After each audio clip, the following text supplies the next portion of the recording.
गुरुर्ब्रह्मा गुरुर्विष्णु गुरुर्देवो महेश्वर गुरुर् साक्षात परम ब्रह्मा तस्मै श्री गुरुवे नमः। नमस्कार बंधुओं, आपका वास्तविक ज्ञान एकेडमी में स्वागत है। बंधुओं, मंगल ग्रह मेष राशि के स्वामी है, यानी मेष लगन के लग्नेश मंगल ग्रह होते हैं। मेष एरीज राशि और वृश्चिक स्कॉर्पियो राशि का स्वामित्व मंगल ग्रह के पास है। आज हम बात कर रहे हैं मेष राशि के लग्नेश मंगल जब कुंडली के अलग अलग भाव में होंगे तो जातक को इसके क्या फल मिलेंगे। आइए एक एक कर समझते हैं कि जब मंगल किसी जातक की कुंडली के पहले भाव से 12वें भाव में से किसी भी भाव में होंगे तो इसके जातक को क्या फल मिलेंगे। जब किसी भी बालक के जन्म के समय 1 नंबर राशि मेष राशि एरीज साइन कुंडली के पहले भाव में हो तो वह बालक मेष लगन का बालक कहलाता है। मेष राशि जब कुंडली के पहले भाव में होती है तो उसे मेष लगन की कुंडली कहा जाता है। मेष लगन के लग्नेश मंगल देव होते हैं। मेष राशि के स्वामी मंगल ग्रह होते हैं। स्वामी का मतलब आप जानते हैं कि स्वामी जो करेंगे वह राशि को भी करना होगा, यानी स्वामी जिन भावों में स्थित हैं जातक को उन भावों से संबंधित फल ही मिलेंगे। देखिए बंधुओं, मेष राशि की कुंडली यह होती है जिसके प्रथम भाव में 1 नंबर राशि मेष एरीज होती है। उसके बाद बाकी 11 भावों में आगे की राशि एक एक कर आती है। उसके बाद देखा जाता है कि लग्नेश यानी मंगल देव किस घर में स्थित है। वह घर और मंगल के अन्य 2 घर जिसमें मंगल देव की राशि 1 नंबर राशि मेष एरीज और 8 नंबर राशि वृश्चिक स्कॉर्पियो है। इन तीनों भावों के जो फल होंगे वह फल इस मेष लगन के जातक को मिलेंगे। बंधुओं, यहाँ एक बात आपको और ध्यान में रखनी चाहिए कि किसी भी जातक के लिए उसका लगन बहुत महत्व रखता है। लगन का किसी भी जातक के जीवन में 50% से ज्यादा प्रभाव होता है। लगन के साथ प्रथम भाव में जो ग्रह होते हैं उसका भी जातक के जीवन में बहुत महत्व होता है। बंधुओं, किसी भी कुंडली में भावों के फल किस प्रकार देखे जाते हैं इसका एक छोटा सा परिचय समझते हैं। कुंडली के 12 भावों में ही सारे रहस्य छुपे होते हैं। संसार में होने वाली सभी घटना इन भावों में निहित होती है। संसार में घटने वाली कोई भी घटना हो, उस घटना का होना इन्हीं भावों के संयुक्त होने पर होता है। भाव संयुक्त कैसे होते हैं, इसके संयुक्त होने की चाबी ग्रहों के पास होती है। जैसे मानो किसी की शादी होना देखने के लिए हम 2nd, 7th और 11th हाउस का एक साथ आना मानते हैं, जिसे संयुक्त भी कहा जाएगा। अब देखते हैं ये भाव एक साथ कैसे आते हैं। इस कुंडली में आप देखेंगे कि शुक्र वीनस 11th हाउस में है और उसकी 2 राशि 2 नंबर वृश्चिक टोरस 2nd हाउस में और 7 नंबर राशि तुला लिब्रा 7th हाउस में है। तो यह कॉम्बिनेशन 2, 7, 11 कहलाएगा। यहाँ 2, 7, 11 का संयुक्त फल मिलेगा, लेकिन यह फल शुक्र के प्रभाव में आने पर ही होंगे। ग्रह अपना प्रभाव मुख्य तौर से लग्नेश होने पर, लग्न स्थान में होने पर, महादशानाथ होने पर, अंतरदशानाथ होने पर या प्रत्यंतर दशानाथ होने पर दिखाते हैं। दृष्टि या युति का भी कुछ प्रभाव होता है। जब ग्रह किसी भाव में स्थित होते हैं तो वह भाव और उस ग्रह की राशि जिस भाव या भावों में स्थित होती है तो वह भाव संयुक्त होने पर फल देते हैं। इन संयुक्त भावों से ही सभी घटनाओं का जन्म होता है और उस घटना के घटने का समय आता है तब यह घटना घटती है। आइए अब देखते हैं जब मेष एरीज लगन की कुंडली के लग्नेश मंगल देव के 1 से 12 भाव में होंगे तो क्या फल मिलेंगे।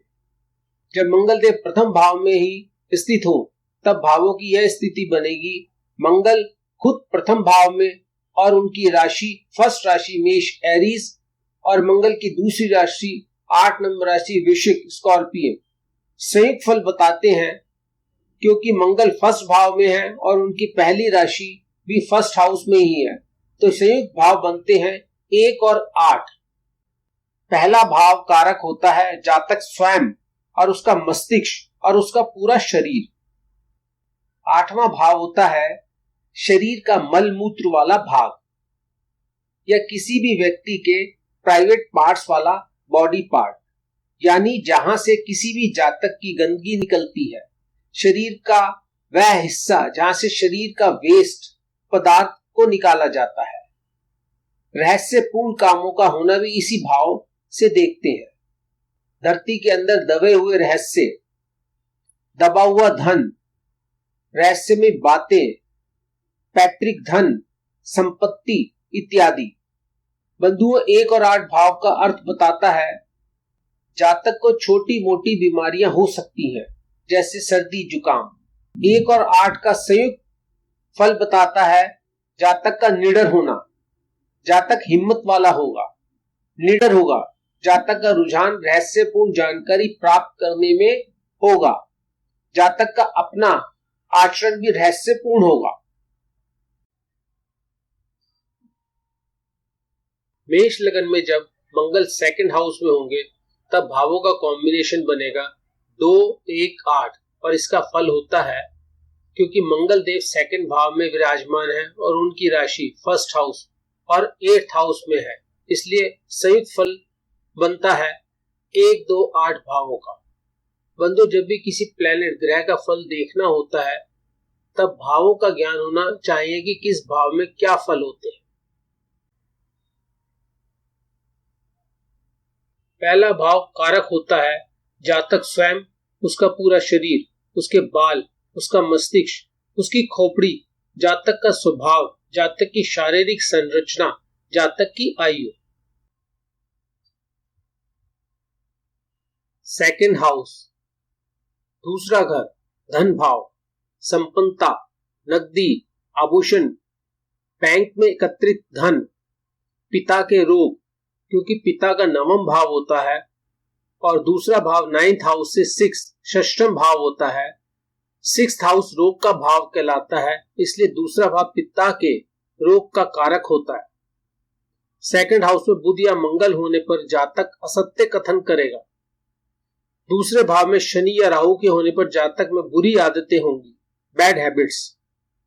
जातक को अपच की शिकायत होगी। दूसरा घर तरल धन का कारक होता है। दूसरा घर हानि लाभ का कारक भी होता है। जीवन में उतार चढ़ाव भी इसी सेकंड हाउस से आते हैं।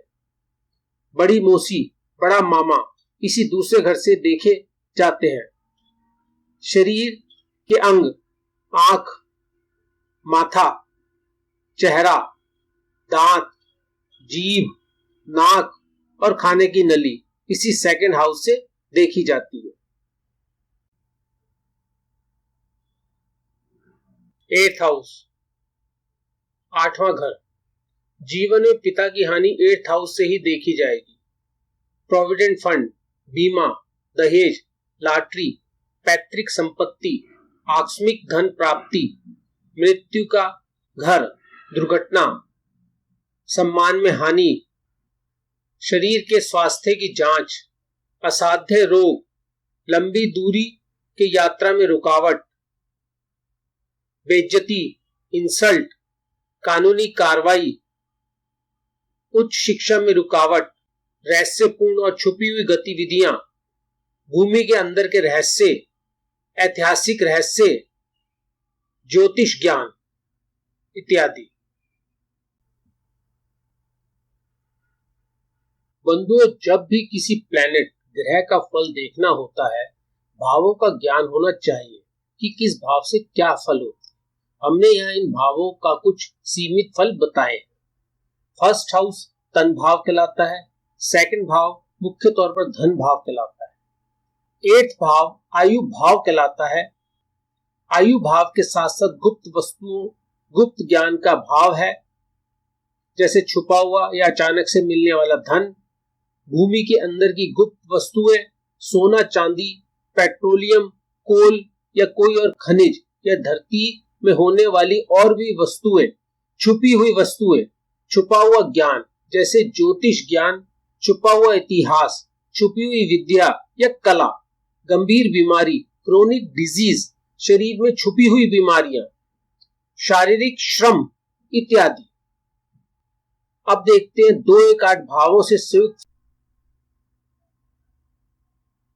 तीसरा भाव कारक होता है खाने की नली, श्वास नली, कंधे, कान, बाजू, मां की हानि होना, छोटे भाई बहन, यंगर सिस्टर एंड ब्रदर्स, चचेरे ममेरे भाई बहन, कजन्स, पड़ोसी, सभी प्रकार के संचार के साधन जैसे टेलीफोन, मोबाइल, डाक विभाग, संचार के सभी साधन, ट्विटर, यूट्यूब, इंस्टाग्राम, इंटरव्यू, ब्याज का धन, पत्राचार शिक्षा, संचार माध्यम से जुड़े काम, वस्तुओं का क्रय, दलाली, लेखन, लेखक, कोर्ट के डॉक्यूमेंट्स, कोर्ट में डॉक्यूमेंट सबमिट करना, अपनी जन्मभूमि से दूर जाना, छोटी यात्राएं, वीजा, पासपोर्ट, ड्राइविंग लाइसेंस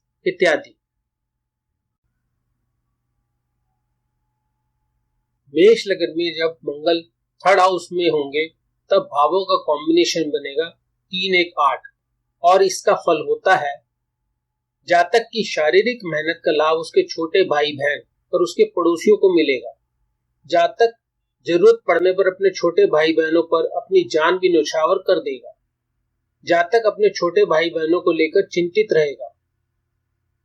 पड़ोसी भी जातक की परेशानी का कारण बन सकते हैं।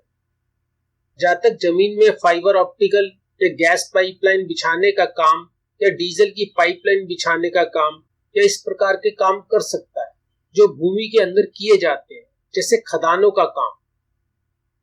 जातक की शिक्षा में रुकावट आ सकती है।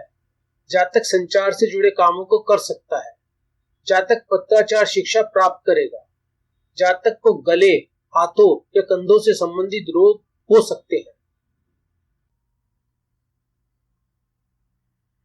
बंधुओं, आज के वीडियो में हमने आपको मेष लग्न के लग्नेश मंगल देव के प्रथम, द्वितीय और तृतीय, 1st, 2nd and 3rd houses में स्थित होने पर जातक को इसके क्या फल मिलते हैं, इसके विषय में जानकारी दी। साथ ही साथ हमने आपको कुंडली के कुछ भावों के फल भी बताए। नेक्स्ट वीडियो में हम आपको मेष लग्न की कुंडली में लग्नेश मंगल के इसके आगे के भावों में स्थित होने पर क्या प्रभाव होते हैं, इसकी जानकारी देंगे। बंधुओं, इस वीडियो में हमने आपको ज्योतिष शास्त्र का यह एक बहुत ही सीमित छोटा सा परिचय दिया। अगर आप ज्योतिष शास्त्र, वास्तु और हस्तरेखा शास्त्र सीखना चाहते हैं, आपकी इन विषयों में रुचि है, तो आप हमारे चैनल को सब्सक्राइब करें और आप निश्चित रूप से और विस्तार से इन विषयों की जानकारी प्राप्त करें। धन्यवाद बंधुओं, दोबारा मिलते हैं नेक्स्ट वीडियो में।